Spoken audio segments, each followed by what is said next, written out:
Togo Info. Le Togo à votre portée. Bon, cet échec, il a plusieurs explications. Et comme je le disais tantôt, l'opposition togolaise a raté le coach à certains endroits. Je peux le comprendre, mais il faut le dire pour que les gens se ressaisissent. Vous savez, déjà, avec l'adoption de la charte des partis politiques, les gens ont migré de la société civile d'alors vers une classe politique. Et les gens croyaient que c'était déjà réglé. Et comme maintenant ils étaient en politique, ils pouvaient s'attaquer pour que le meilleur gagne. Ce qui a été fait assez régulièrement, pour ne pas dire assez souvent. Et notre opposition, au lieu de montrer qu'elle est unie, elle a passé le temps à se tirer dessus et à tirer également sur un pouvoir qui, en réalité, avait tous les leviers entre ses mains. Notre opposition a connu une génération d'hommes assez rancuniers les uns les autres, ils le sont tous, et qui ne sont pas capables de transcender pour voir les enjeux réels du pays et abonder dans le même sens.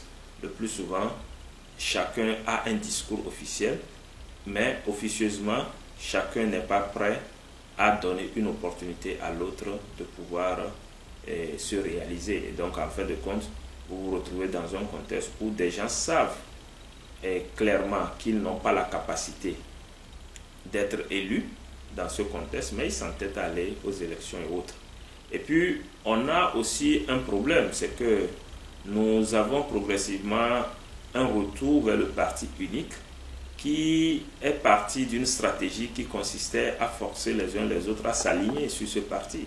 Aujourd'hui, un Togolais qui veut travailler dans la fonction publique, il est difficile pour lui d'exprimer son opinion politique, surtout de l'opposition. À défaut, soit il dit « je suis apolitique », soit s'il veut faire de la politique, il doit faire la politique pour le parti au pouvoir. Quand vous prenez un opérateur économique, c'est la même chose.